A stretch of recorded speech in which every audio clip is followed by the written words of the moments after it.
Hello दोस्तों, स्वागत है आप सभी का हमारे यूट्यूब चैनल पर। दोस्तों आज दिनांक हो गई 8 जनवरी 2026। आज बात करेंगे प्याज के बारे में।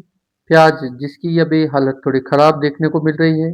मंडियों में भाव धीरे-धीरे करके ही सही लेकिन थोड़ा उतरते हुए दिखे हैं। कहीं पर 50 पैसे किलो के हिसाब से, कहीं पर ₹1 किलो, कहीं पर ₹1.5 किलो में गिरावट देखने को मिल रही है। इसका कारण क्या है?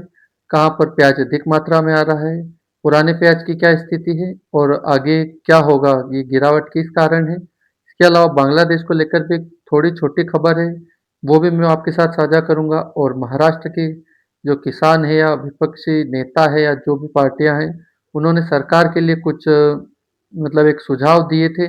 सरकार ने उन पर क्या रिएक्ट किया है, उसके बारे में भी चर्चा करेंगे। दोस्तों शुरुआत करते हैं वीडियो की। पुराने प्याज की आवकें अभी हमें थोड़ी कम देखने को मिल रही है, लेकिन पुराने प्याज की स्थिति भी खराब देखने को मिल रही है। पुराना प्याज जो कि अब आप समझिए गोल्टी-गोल्टा और उगने की शिकायत से ज़्यादा परेशान है। जो मोटा प्याज है वो उग रहा है, गोल्टी-गोल्टी की कोई खास जो भाव देखने को हमें नहीं मिल रहे हैं। और पुराना प्याज जो अब नए प्याज पर भी ज़्यादा असर डाल रहा है। मात्रा कम हुई है लेकिन फिर भी इसकी जो मंडियों में आ रहा है, इसकी वजह से थोड़ा बहुत हमें आप समझिए कि नए प्याज पर भी असर देखने को मिल रहा है।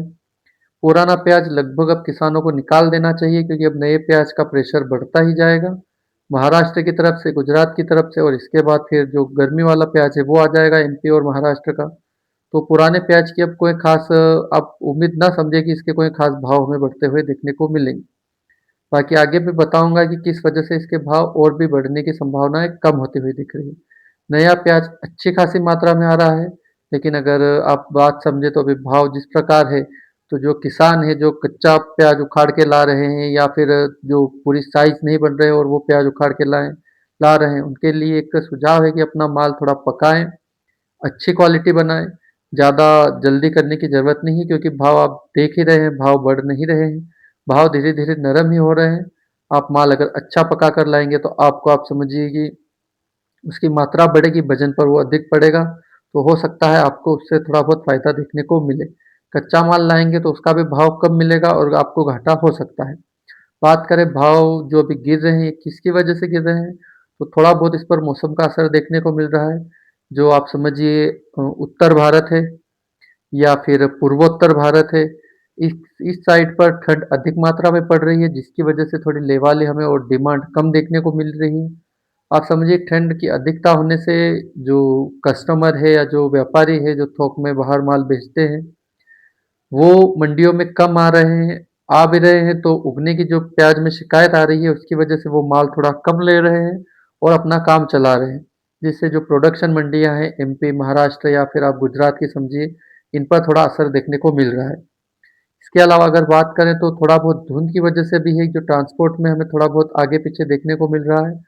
जो धुंध पड़ती है उससे वाहनों को जो आवागमन है उसके लिए परेशानी आती है और उसकी वजह से आप समझिए एक असमंजस बना है कि व्यापारी माल खरीदता है लेकिन उसे डर लगता है कि प्याज उगने की शिकायत है, जो प्याज उगने अगर लग जाएगा तो जिस भाव से वहाँ खरीदा है और वो यहाँ तक लाएगा तो उसकी क्वालिटी कम हो जाएगी और हो सकता है कि वो कम दामों पर बिके। तो इस वजह से भी व्यापारी माल का जो खरीदारी है उसको सीमित मात्रा में कर रहे हैं, जितनी डिमांड है उसी हिसाब से प्याज आगे मंगा रहे हैं। इसके अलावा अगर बात करूँ बांग्लादेश की, जो प्याज निर्यात हो रहा था, हालाँकि उससे कोई ख़ास हमें फ़र्क पड़ता हुआ नहीं दिख रहा था, लेकिन जो प्याज फिर भी 40-50 ट्रक, 60 ट्रक के आसपास जा रहा था, तो दोस्तों अभी खबर आई है कि बांग्लादेश का बॉर्डर आज आज के दिन से अनिश्चित काल के लिए बंद हुआ है। अब ये बंद क्यों हुआ है, ये तो थोड़ा राजनीतिक मुद्दा लग रहा है। बाकी हो सकता है कि वहाँ पर प्याज की जो पूर्ति है वो उनको दिख रही है कि हाँ, हो रही है और इसके अंदर एक आप समझिए कि जिन्होंने पहले आईपी कटा लिए थे, जिन्होंने 10-10, 20-20 ट्रक के आईपी एक्स्ट्रा कटा रखे हैं, जितने भी ट्रकों के उनके हिसाब से आईपी कटा रखे हैं, तो उनको एक छूट दी गई है कि जितने आईपी उन्होंने कटा लिए थे पहले के समय में, आप समझिए सोमवार, मंगलवार के आसपास के समथिंग पे जो जितने आईपी ले रखे थे, वो उतने आईपी प्याज बांग्लादेश को निर्यात कर सकता है। यानी उन्होंने एक लगभग आंकड़ा बना लिया था कि हाँ, इतने आईपी कट चुके हैं, तो हो सकता है कि हाँ, इतने माल हम अंदर लेंगे तो हमारी तरफ फरवरी तक एक प्याज के जो भाव है, वो स्थिर देखने को मिल सकते हैं। और थोड़ा बहुत राजनीतिक मुद्दा है, जो तनाव चल रहा है, वहाँ पर हिंदुओं पर अत्याचार हो रहा है। हमारी सरकारें जो कठोर निर्णय ले रही है, उनका कोई एक जो क्रिकेटर है उसको बैन कर दिया है, तो हो सकता है उससे भी हमें ये जो निर्यात बंद हुआ है, ये उसकी वजह से देखने को मिला है।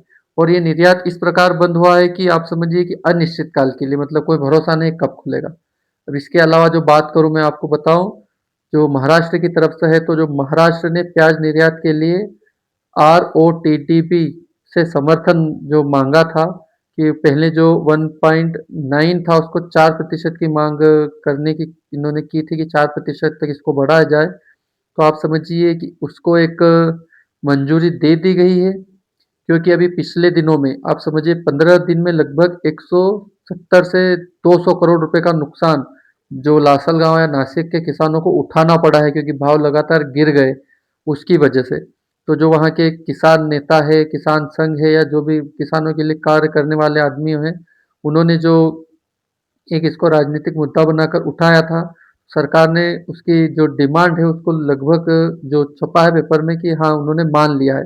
अब इसमें ये है कि जहाँ एक और प्याज के निर्यातकों के ने केंद्र सरकार से निर्यातित उत्पादों पर शुल्क और करों की छूट की दर को मौजूदा 1.9% से बढ़ाकर 5% करने की मांग की थी, तो वहीं महाराष्ट्र की सरकार ने इस जो प्याज की गिरती कीमतों के कारण नुकसान झेल रहे किसानों को समर्थन देने के लिए आधिकारिक तौर पर, यानी ऑफिशियली जो समर्थन देने के लिए आधिकारिक तौर पर दरों को संशोधित करने 4% की मांग जो है उसको पूरा करने के लिए जो भी उन्होंने कमेटी बनाई है वो बनाई है।